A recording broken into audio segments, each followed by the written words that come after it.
Assalamualaikum warahmatullahi wabarakatuh. Perkenalkan, nama saya Raffi Fadilah Febriawan dari Program Studi Pendidikan Vokasional Teknologi Otomotif FKIP Universitas PGRI Yogyakarta. Jadi pada kesempatan ini saya akan mempresentasikan hasil observasi yang berjudul Penerapan Etika Profesi Pendidikan di SMK Negeri 1 Sedayu yang dilakukan dalam rangka memenuhi tugas mata kuliah Etika Profesi Pendidikan. Oke, pada slide kedua ini, puji syukur saya panjatkan kepada Tuhan Yang Maha Esa karena atas rahmat dan karunia-Nya laporan observasi ini dapat diselesaikan dengan baik. Saya juga mengucapkan terima kasih kepada Bapak dosen pengampu, Bapak Dr. Sidik Supriyanto MPD yang telah memberikan bimbingan selama proses penyusunan laporan. Melalui observasi ini, saya berusaha memahami bagaimana penerapan etika profesi guru dalam pembelajaran dan praktik otomotif di SMK Negeri 1 Sedayu. Lanjut ke slide ketiga. Jadi SMK merupakan lembaga pendidikan yang bertujuan mempersiapkan peserta didik agar siap memasuki dunia kerja dan industri. Di SMK Negeri 1 Sedayu ini khususnya program Teknik Kendaraan Ringan Otomotif atau TKRO, siswa tidak hanya mempelajari teori tetapi juga melakukan praktik secara langsung di bengkel. Dalam proses tersebut, guru memiliki peran penting sebagai pendidik, pembimbing, sekaligus teladan dan menanamkan nilai disiplin, tanggung jawab, keselamatan kerja atau K3, dan etika profesi. Oleh karena itu, observasi ini dilakukan untuk mengetahui bagaimana etika profesi guru diterapkan dalam pembelajaran praktik otomotif, serta tantangan yang dihadapi pada era digital saat ini. Lanjut ke slide yang keempat. Tujuan dari observasi ini. Tujuan dari observasi ini adalah yang pertama itu untuk mengetahui penerapan etika profesi guru dalam pembelajaran praktik otomotif serta mengidentifikasi tanggung jawab moral dan sosial guru terhadap peserta didik. Terus yang kedua untuk menganalisis kasus etika yang muncul selama kegiatan praktik dan mengetahui tantangan guru otomotif dalam menghadapi perkembangan teknologi digital. Selanjutnya di slide selanjutnya. Laporan ini memiliki manfaat bagi beberapa pihak ya. Bagi mahasiswa, observasi ini memberikan pengalaman nyata mengenai tugas dan tanggung jawab seorang guru di sekolah kejuruan atau SMK. Sedangkan bagi sekolah dan calon guru, laporan ini dapat menjadi masukan untuk meningkatkan kualitas pembelajaran praktik, pembinaan karakter siswa, serta memperkuat profesionalisme dan etika kerja dalam pendidikan vokasi. Kita lanjut ke slide selanjutnya. Di slide selanjutnya ini pembahasan. Pada bagian pembahasan ini, saya akan menjelaskan hasil observasi yang meliput alasan pemilihan lokasi, gambaran pembelajaran praktik otomotif, tanggung jawab, moral, dan sosial guru, kasus etika pendidikan, serta tantangan dan dilema etika yang dihadapi guru otomotif. Oke, kita lanjut.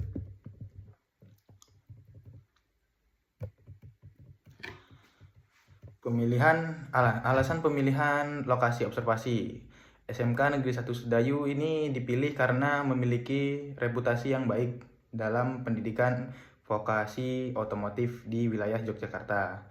Terus program TKRO di sekolah ini aktif juga menyelenggarakan pembelajaran praktik yang sesuai dengan kebutuhan dunia usaha dan industri. Selanjutnya, fasilitas bengkel yang tersedia cukup memadai untuk mendukung kegiatan praktik sehingga memungkinkan observasi dilakukan secara optimal.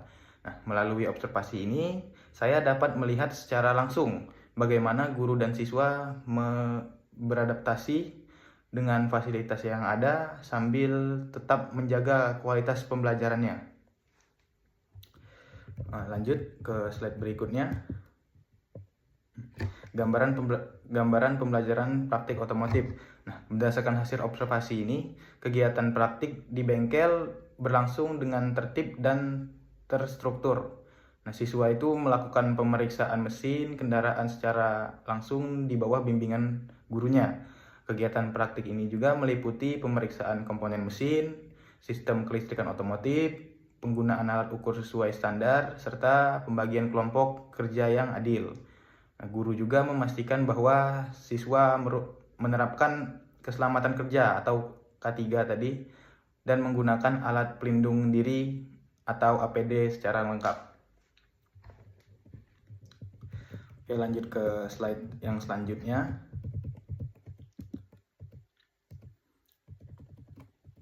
Rangkaian kegiatan praktik. Nah, pada kegiatan awal, guru itu membuka pembelajaran dengan salam dan juga doa dan presensi. Nah, selanjutnya guru juga menjelaskan tujuan praktik serta mengingatkan siswa untuk menggunakan APD lengkap yang bertujuan untuk keselamatan ya. Pada kegiatan inti, guru menjelaskan langkah kerja berdasarkan job sheet-nya. Kemudian siswa melakukan praktik secara berkelompok dan guru memantau setiap kelompoknya.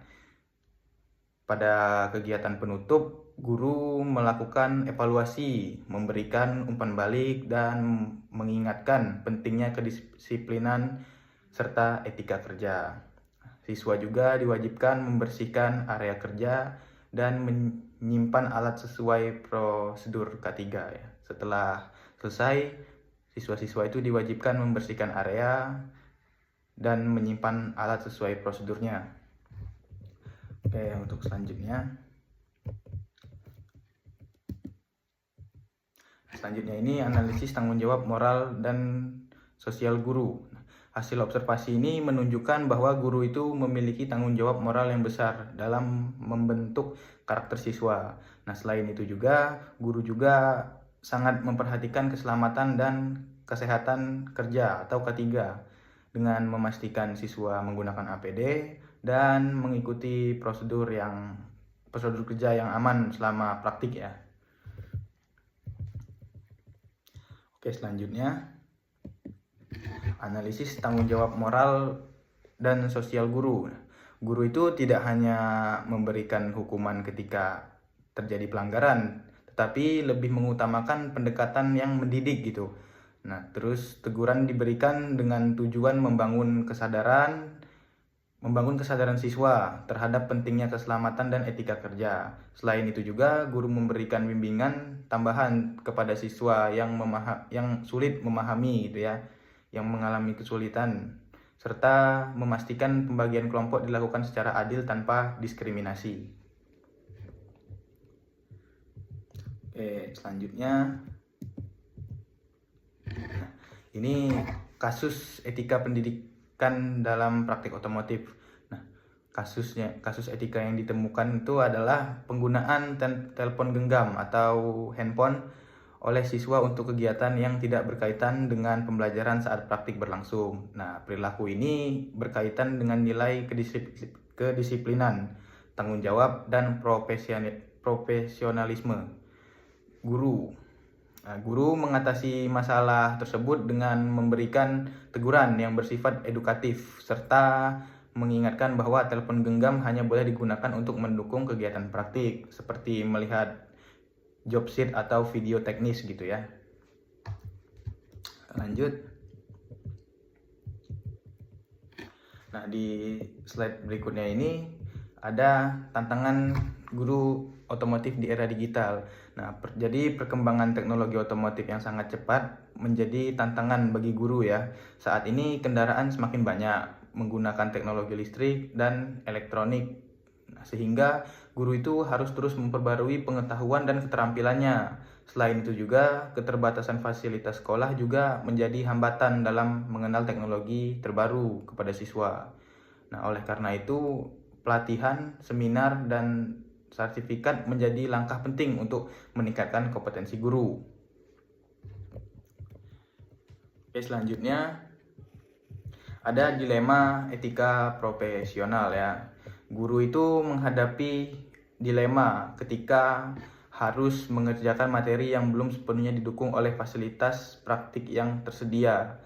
Nah, jika hanya menggunakan teori atau simulasi digital, siswa itu beresiko kurang memiliki pengalaman praktik nyata.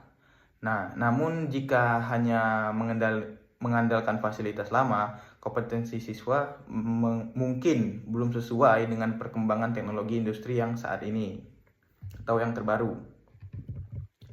Oke, kita lanjut ke slide yang selanjutnya.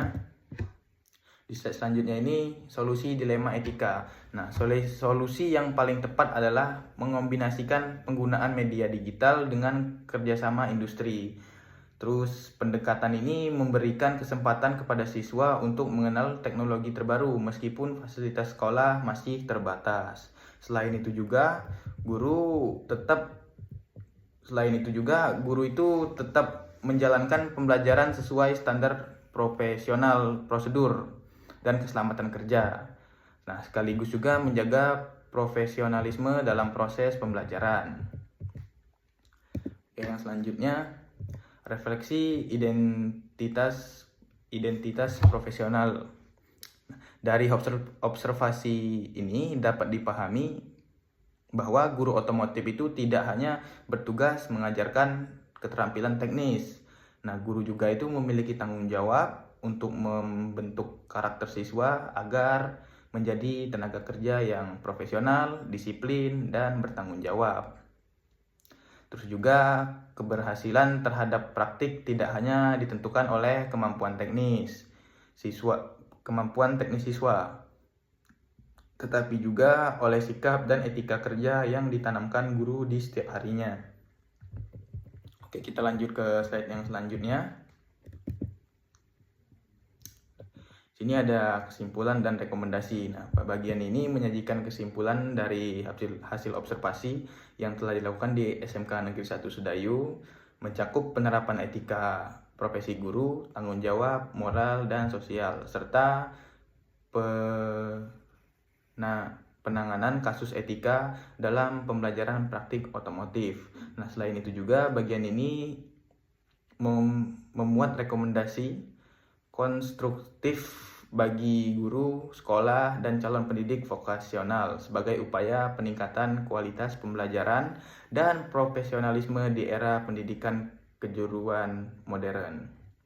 Oke, selanjutnya. Untuk hasil dari observasi, berdasarkan observasi pembelajaran praktik di SMK Negeri 1 Sedayu berjalan dengan lancar dan baik dan terstruktur. Nah, guru juga berperan sebagai pengarah, fasilitator, sekaligus teladan bagi peserta didik. Guru juga itu berhasil membentuk karakter siswa melalui penerapan kedisiplinan, tanggung jawab, penggunaan APD, serta penerapan SOP dalam setiap kegiatan praktiknya. Oke, lanjut ke slide berikutnya.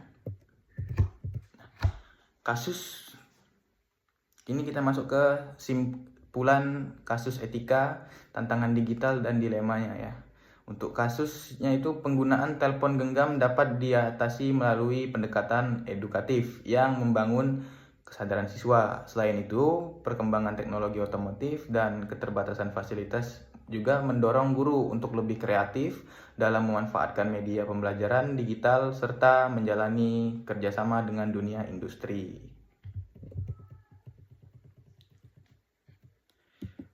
Oke, ini di slide selanjutnya.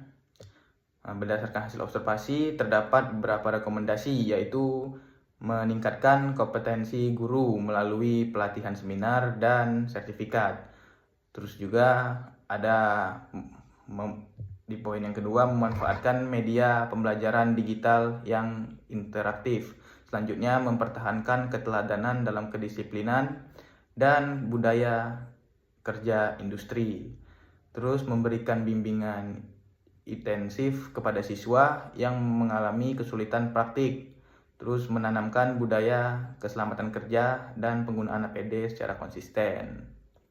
Rekomendasi tingkatan tingkatan kompetensi melalui pelatihan, seminar, dan sertifikat tadi. Oke, mungkin cukup sekian presentasi yang saya sampaikan.